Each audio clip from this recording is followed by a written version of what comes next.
దేవుడి నామానికి స్తోత్రములు. ఈ ఉదయకాల సమయంలో మీ అందరికీ కూడా నా హృదయపూర్వకమైనటువంటి వందనాలు తెలియజేస్తున్నానండి.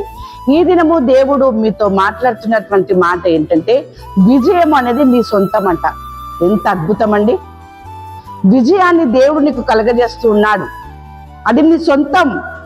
నీ విజయాన్ని ఎవ్వరు కూడా తీసుకోలేరు, ఎవ్వరు కూడా దాన్ని దొంగిలించలేరు. వాక్యం సెలవిస్తాంది 138వ కీర్తన 7వ వచనములో, నేను ఆపదలలో చిక్కబడి ఉన్నను, నీవు నన్ను బ్రతికించెదవు. నా శత్రువుల కోపము నుండి నన్ను రక్షించుటకై నీవు నీ చెయ్యి చాపెదవు, నీ కుడి చెయ్యి నన్ను రక్షించును. ఎంత విశ్వాసం భక్తుడికండి! నేను ఒకవేళ ఆపదలో ఉన్నప్పటికీ కూడా నీవు నన్ను బ్రతికించెదవు అంటూ ఉన్నాడు. నా శత్రువుల కోపము నుండి నన్ను రక్షించెదవు. నీవు రక్షించడానికి నీ చెయ్యినయో నా పైకి చాపుతువు అని చెప్పేసి ఆయన మాట్లాడుతూ ఉన్నాడు. దేవుని బిడ్డలారా, అవును, ఈరోజు నీవు విజయం అనేది నా సొంతం అనేటటువంటి విశ్వాసంతో నీవు ఉన్నట్లయితే దేవుడు ఖచ్చితంగా దాన్ని స్థిరపరుస్తాడు.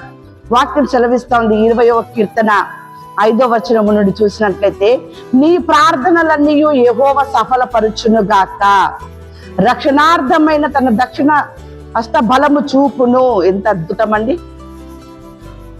దేవుని యొక్క హస్త బలమును ఆయన నీకు చూపుతూ ఉన్నాడు. నువ్వు మొరపెట్టినప్పుడు నీ ప్రార్థనని ఆయన సఫలపరుస్తూ ఉన్నాడు.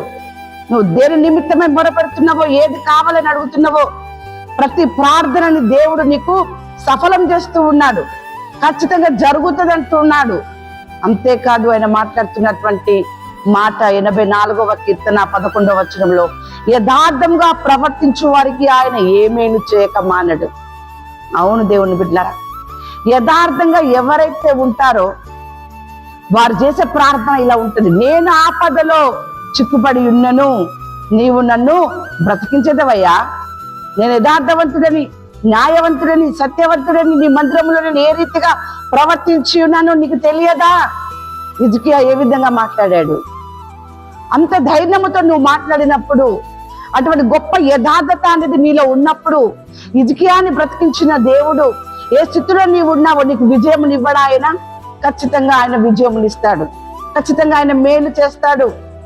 దేవుని బిడ్డలారా, దేవుని యొక్క వాక్యం సెలవిస్తా ఉంది నిర్గమకాండ 14వ అధ్యాయం 14వ వచనంలో, యెహోవా మీ పక్షమున యుద్ధము చేయును, మీరు ఊరకయే ఉండవాలని ప్రజలతో చెప్పాను.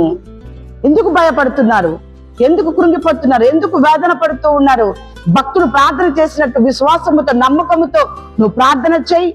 ప్రార్థన చేసి ఊరికనే ఉండు. యుద్ధము చేయవాడు దేవుడు. దేవుడి యొక్క దక్షిణ హస్తము నిన్ను బలపరుస్తుంది, నిన్ను కాపాడుతుంది, నీకు విజయమునిస్తుంది. దేవుని బిడ్డలారా, అంతేకాదు ఆయన మీ ఎడల యుద్ధము చేస్తున్నాడంటే, దేవుని బిడ్డలారా, ఎంత ఇష్టలు మీరు దేవునికి. మీ కుటుంబం అంటే దేవునికి ఎంత ప్రేమ. దేవుడు ఎంతగా నిన్ను, నీ కుటుంబాన్ని ప్రేమిస్తూ ఉన్నాడు.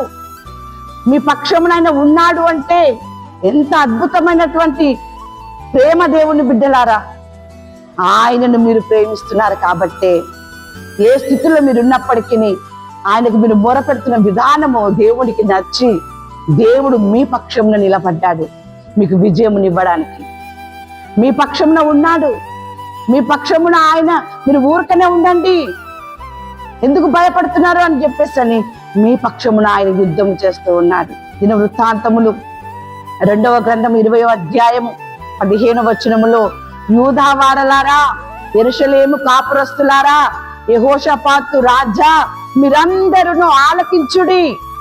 యెహోవా సెలవిచ్చినదేమనగా, ఈ గొప్ప సైన్యమునకు మీరు భయపడకుడి, జరియకుడి. ఈ యుద్ధము మీరు కాదు, దేవుడే జరిగించును.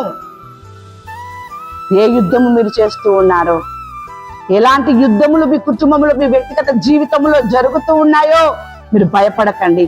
మీ పక్షమున దేవుడు యుద్ధము చేసి ఆయన మీకు విజయమును కలగజేస్తానంటున్నాడు. విజయముని సొత్తు. ఎవరు దాన్ని దొంగిలించలేరు, ఎవరు దాన్ని తీసుకొనలేరు. దేవుని బిడ్డలారా, అటువంటి గొప్ప విజయము దేవుడు మీకు ఇవ్వబోతున్నాడు. ఈ ఉదయకాల సమయంలో దేవుడు మీతో మాట్లాడుతున్నటువంటి మాట నిర్గమకాండ 34వ అధ్యాయము 10వ వచనం. అందుకు ఆయన, ఇదిగో నేను ఒక నిబంధన చేయుచున్నాను, భూమి మీద ఎక్కడనైనాను ఏ జనములోనైనాను చేయబడని అద్భుతములు నీ ప్రజలందరి ఎదుట చేసేదను. నీవు ఏ ప్రజల నడుమనున్నావో ఆ ప్రజలందరూ యెహోవా కార్యము చూచెదరు. ఎంత అద్భుతం అండి! నువ్వు ఏ ప్రజల మధ్య నీవు ఉన్నావో, ఏ ప్రజల మధ్య నువ్వు నలిగిపోతూ దేవునికి ప్రార్థన చేస్తున్నావో ఆ ప్రజలందరూ కూడా చూసేటటువంటి గొప్ప కార్యము దేవుడు మీ మధ్యన ఉండి చేస్తానంటూ ఉన్నాడు. అది భయంకరమైన కార్యము దేవుని బిడ్డలారా. అటువంటి గొప్ప కార్యము దేవుడు మీ ఎడల, మీ కుటుంబం ఎడల జరిగించి మీకు విజయమును అనుగ్రహించును గాక. ఆమేన్.